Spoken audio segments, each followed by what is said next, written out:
পবিত্র কোরআন শরীফ তেলাওয়াত শুনুন এবং শিখুন চ্যানেলে আপনাদেরকে স্বাগতম। 4 নম্বর, রোজাদারগণ জান্নাতে প্রবেশ করবে রাইয়ান নামক বিশেষ দরজা দিয়ে।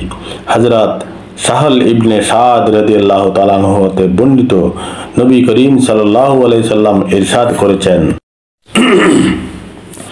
জান্নাতে একটি দরজা আছে যার নাম রাইয়ান।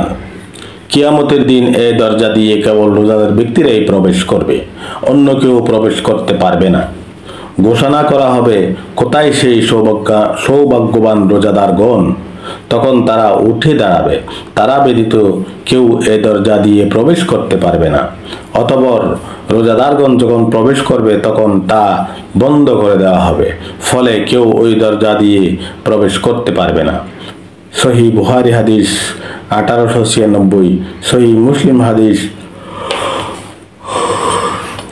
1152, মুসনাদে আহমদ হাদিস 28818। হযরত সাহল ইবনে সাদ রাদিয়াল্লাহু তাআলা আনহু হতে বর্ণিত, রাসূলুল্লাহ সাল্লাল্লাহু আলাইহি সাল্লাম ইরশাদ করেছেন,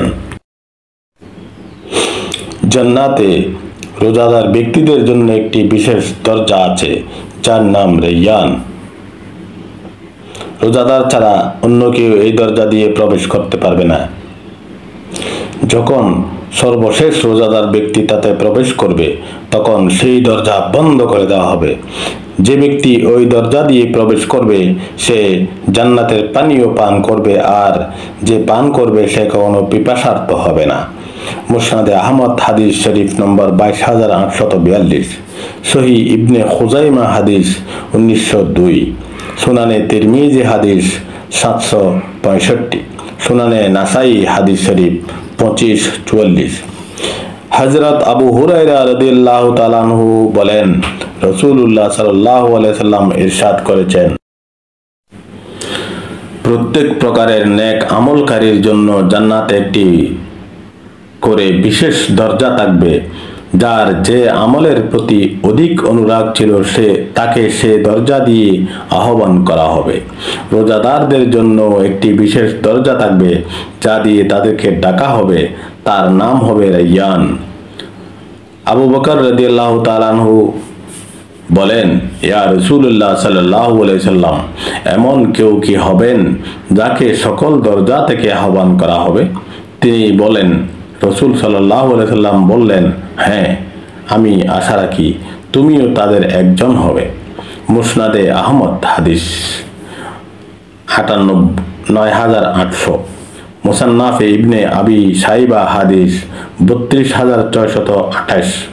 এ সম্পর্কে বুখারী মুসলিমে বর্ণিত হয়েছে, হযরত আবু হুরায়রা রাদিয়াল্লাহু তাআলা আনহু হতে বর্ণিত, রাসূলুল্লাহ সাল্লাল্লাহু আলাইহি ওয়াসাল্লাম ইরশাদ করেছেন,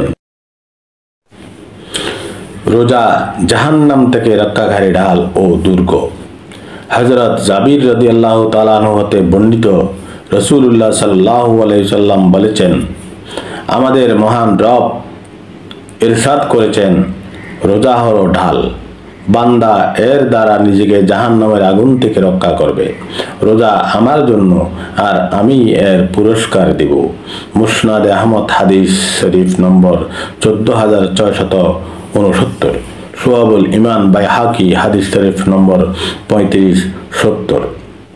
উসমান ইবনে আবিল আশ রাদিয়াল্লাহু তাআলা আনহু বর্ণনা করেন, আমি রাসূলুল্লাহ সাল্লাল্লাহু আলাইহি সাল্লামকে বলতে শুনেছি, রোজা হলো জাহান্নাম থেকে রক্ষাকারী ঢাল, যুদ্ধক্ষেত্রে তোমাদের শত্রুর আঘাত হতে রক্ষাকারী ঢালের মতন। মুসনাদে আহমদ হাদিস 16278। হযরত আবু হুরায়রা রাদিয়াল্লাহু তাআলা আনহু হতে বর্ণিত, নবী করিম সাল্লাল্লাহু আলাইহি সাল্লাম ইরশাদ করেছেন, রোজা হলো জাহান্নাম থেকে পরিত্রাণ লাভের ঢাল এবং সুরক্ষিত দুর্গ। মুসনাদে আহমদ হাদিস 9225। রোজা হলো জাহান্নাম থেকে পরিত্রাণ লাভের ঢাল এবং সুরক্ষিত দুর্গ। মুসনাদে আহমদ হাদিস। 6 নম্বর, রোজা কিয়ামতের দিন সুপারিশ করবে। হযরত আব্দুল্লাহ ইবনে আমর রাদিয়াল্লাহু তাআলা আনহু হতে বর্ণিত, রাসূলুল্লাহ সাল্লাল্লাহু আলাইহি সাল্লাম ইরশাদ করেছেন, রোজা ও কোরআন কিয়ামতের দিন বান্দার জন্য সুপারিশ করবে। রোজা বলবে, হে রব, আমি তাকে খাদ্য ও যৌন সম্ভোগ থেকে বিরত রেখেছি, অতএব তার ব্যাপারে আমার সুপারিশ গ্রহণ করুন। কোরআন বলবে, আমি তাকে রাতের ঘুম থেকে বিরত রেখেছি, অর্থাৎ না ঘুমিয়ে সে তেলাওয়াত করেছে, অতএব তার ব্যাপারে আমার সুপারিশ কবুল করুন।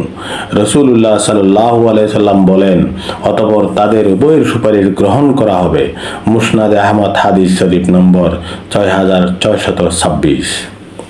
7 নম্বর, রোজাদারের সকল গুনাহ মাফ হয়ে যায়। হযরত আবু হুরায়রা রাদিয়াল্লাহু তাআলা আনহু হতে বর্ণিত, রাসূলুল্লাহ সাল্লাল্লাহু আলাইহি সাল্লাম ইরশাদ করেছেন, যে ব্যক্তি ঈমানের সাথে সওয়াবের আশায় রমজান মাসের রোজা রাখবে, তার পূর্ববর্তী গুনাহসমূহ ক্ষমা করে দেওয়া হবে। সহিহ বুখারী হাদিস শরীফ নম্বর 38, 20, 14, সহিহ মুসলিম 760। হযরত আব্দুর রহমান ইবনে আউফ রাদিয়াল্লাহু তাআলা আনহু হতে বর্ণিত, রাসূলুল্লাহ সাল্লাল্লাহু আলাইহি সাল্লাম ইরশাদ করেছেন,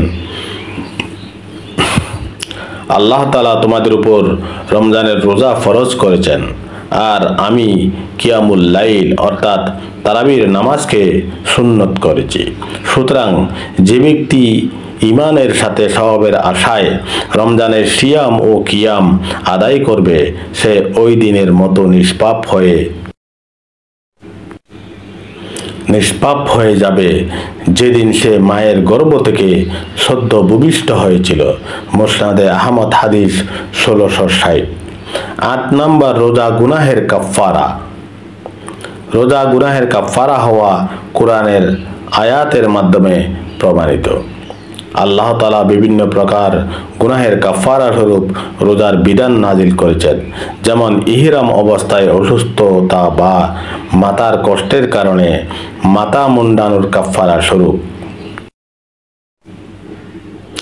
কোন জিম্মি বা চুক্তিবদ্ধ কাফেরকে ভুল ক্রমে হত্যার কাফফারা স্বরূপ, কসমের কাফফারা স্বরূপ এবং হিজারের কাফফারা স্বরূপ। আল্লাহ তাআলার পক্ষ থেকে বিভিন্ন মেয়াদে রোজার হুকুম দেওয়া হয়েছে, তাই সহজেই বোধগম্য যে রোজা বান্দার পাপসমূহকে ধুয়ে মুছে রোজাদারকে পরিশুদ্ধ করে। হযরত আবু হুযায়ফা রাদিয়াল্লাহু তাআলা আনহু হতে বর্ণিত, রাসূলুল্লাহ সাল্লাল্লাহু আলাইহি সাল্লাম ইরশাদ করেছেন, মানুষের জন্য তার পরিবার, ধন সম্পদ, তার আত্মা, সন্তান, সন্ততি ও প্রতিবেশী ফিতনা স্বরূপ। তার কাফফারা হলো নামাজ, রোজা, দান, সৎকা, সৎ কাজের আদেশ ও অসৎ কাজের নিষেধ। সহিহ বুখারী হাদিস 525। 9 নম্বর, রোজাদারের মুখের গন্ধ মিশকের চেয়েও সুগন্ধিযুক্ত। হযরত আবু হুরায়রা রাদিয়াল্লাহু তাআলা আনহু হতে বর্ণিত, রাসূলুল্লাহ সাল্লাল্লাহু আলাইহি সাল্লাম, সেই সত্তার শপথ যার হাতে মুহাম্মদ সাল্লাল্লাহু আলাইহি সাল্লামের জীবন, রোজাদারের মুখের দুর্গন্ধ আল্লাহর নিকট মিশকে আম্বরের চেয়ে সুগন্ধির চেয়েও অধিক সুগন্ধিময়। সহিহ বুখারী হাদিস 1904। 10 নম্বর, রোজাদারের জন্য 2টি আনন্দের মুহূর্ত। হযরত আবু হুরায়রা রাদিয়াল্লাহু তাআলা আনহু হতে বর্ণিত, রাসূলুল্লাহ সাল্লাল্লাহু, রোজাদারদের জন্য 2টি আনন্দের মুহূর্ত রয়েছে, যখন সে আনন্দিত হবে। 1, যখন সে ইফতার করবে তখন ইফতারের কারণে আনন্দ পায়। 2, যখন সে তার রবের সাথে মিলিত হবে তখন তার রোজার কারণে আনন্দিত হবে। অন্য বর্ণনায় রয়েছে, যখন সে আল্লাহর সাথে মিলিত হবে আর তিনি তাকে পুরস্কার দিবেন তখন সে আনন্দিত হবে। সহিহ বুখারী হাদিস নম্বর 1904। 11 নম্বর, রোজাদার পরকালে সিদ্দিকীন ও শহীদগণের দলভুক্ত থাকবে। হযরত আমির ইবনে মুররা আল জুহানী রাদিয়াল্লাহু তাআলা আনহু হতে বর্ণিত, এক ব্যক্তি রাসূলুল্লাহ সাল্লাল্লাহু আলাইহি সাল্লামের দরবারে এসে বলল, ইয়া রাসূলুল্লাহ সাল্লাল্লাহু আলাইহি সাল্লাম, আমি যদি একথার সাক্ষ্য দিই যে আল্লাহ ছাড়া আর কোনো মাবুদ নেই এবং অবশ্যই আপনি আল্লাহর রসুল। আর আমি যদি 5 ওয়াক্ত নামাজ আদায় করি, যাকাত প্রদান করি, রমজান মাসের সিয়াম ও কিয়াম তারাবি সহ অন্যান্য নফল আদায় করি, তাহলে আমি কাদের দলভুক্ত হব?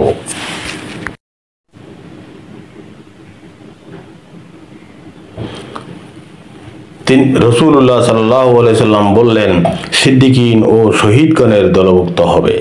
মুসনাদে বাজ্জার হাদিস নম্বর 25। 12 নম্বর, রোজাদারের দোয়া কবুল হয়।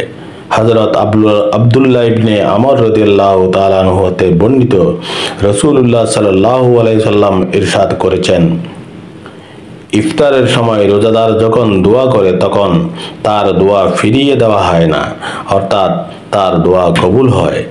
সুনানে ইবনে মাজা হাদিস শরীফ নম্বর 1753। হযরত আবু হুরায়রা রাদিয়াল্লাহু তাআলা আনহু হতে বর্ণিত, রাসূলুল্লাহ সাল্লাল্লাহু আলাইহি সাল্লাম ইরশাদ করেছেন, 3 ব্যক্তির দোয়া ফিরিয়ে দেওয়া হয় না, অর্থাৎ তাদের দোয়া কবুল করা হয়। ন্যায়পরায়ণ শাসকের দোয়া, রোজাদার ব্যক্তির দোয়া, ইফতারের সময় পর্যন্ত মজলুমের দোয়া। তাদের দোয়া মেঘমালার উপরে উঠিয়ে নেওয়া হয় এবং এর জন্য সব আমলের দরজাসমূহ খুলে দেওয়া হয়। তখন আল্লাহ তাআলা ঘোষণা করেন, আমার ইজ্জতের কসম, বিলম্ব হলেও অবশ্যই আমি তোমাকে সাহায্য করব। মুসনাদে আহমদ হাদিস 80-43, সুনানে তিরমিজি হাদিস 35-98। হযরত আবু হুরায়রা রাদিয়াল্লাহু তাআলা আনহু হতে বর্ণনা করেন, নবী করিম সাল্লাল্লাহু আলাইহি সাল্লাম ইরশাদ করেছেন, রোজাদারের দোয়া ফিরিয়ে দেওয়া হয় না। মুসান্নাফ ইবনে আবি শাইবা হাদিস 89-95। 13 নম্বর, রোজা হিংসা বিদ্বেষ দূর করে দেয়। হযরত ইবনে আব্বাস রাদিয়াল্লাহু তাআলা আনহু হতে বর্ণিত, রাসূলুল্লাহ সাল্লাল্লাহু আলাইহি সাল্লাম ইরশাদ করেছেন, সবরের মাসের রোজা, রমজান মাসের রোজা এবং প্রতি মাসের 3 দিনের আইয়ামে 20 রোজা অন্তরের হিংসা বিদ্বেষ দূর করে দেয়। মুসনাদে বাজ্জার হাদিস 10-57। 14 নম্বর, আল্লাহর নৈকট্য লাভের শ্রেষ্ঠ মাধ্যম। হযরত আবু উমামা রাদিয়াল্লাহু তাআলা আনহু হতে বর্ণনা করেন, আমি বললাম, ইয়া রাসূলুল্লাহ সাল্লাল্লাহু আলাইহি সাল্লাম, আমাকে কোনো আমলের আদেশ করুন। তিনি বললেন, তুমি রাসূল সাল্লাল্লাহু আলাইহি সাল্লাম বললেন, তুমি রোজা রাখো, কেননা এর সমতুল্য কিছু নেই। আমি পুনরায় বললাম, ইয়া রাসূলুল্লাহ সাল্লাল্লাহু আলাইহি সাল্লাম, আমাকে কোনো নেক আমলের কথা বলুন। রাসূল সাল্লাল্লাহু আলাইহি সাল্লাম বললেন, তুমি রোজা রাখো, কেননা এর কোনো সমতুল্য কিছু নেই। সহিহ ইবনে খুজাইমা হাদিস 1893। হযরত আবু উমামা রাদিয়াল্লাহু তাআলা আনহু হতে বর্ণিত, তিনি বলেন, আমি বললাম, ইয়া রাসূলুল্লাহ সাল্লাল্লাহু আলাইহি ওয়াসাল্লাম, আমাকে এমন কোনো আমলের আদেশ করুন যার দ্বারা আল্লাহ তাআলা আমাকে উপকৃত করবেন। রাসূলুল্লাহ সাল্লাল্লাহু আলাইহি সাল্লাম বললেন, তুমি রোজা রাখো, কেননা তার তুলনা হয় না। সুনানে নাসাই হাদিস 25-31। রমজান হলো খালেস ইবাদতের মৌসুম, তাই এই মাসের সময়গুলো যতটা শুধু আল্লাহর সাথে কাটানো যায় ততটা ভালো। আল্লাহ তাআলা আমাদের সকলকে কোরআন সুন্নাহ অনুযায়ী আমল করার ও উক্ত ফজিলত লাভ করার তৌফিক দান করুন, আমিন ইয়া রাব্বাল আলামিন। ভিডিওটি ভালো লাগলে লাইক, কমেন্ট, শেয়ার, সাবস্ক্রাইব করুন।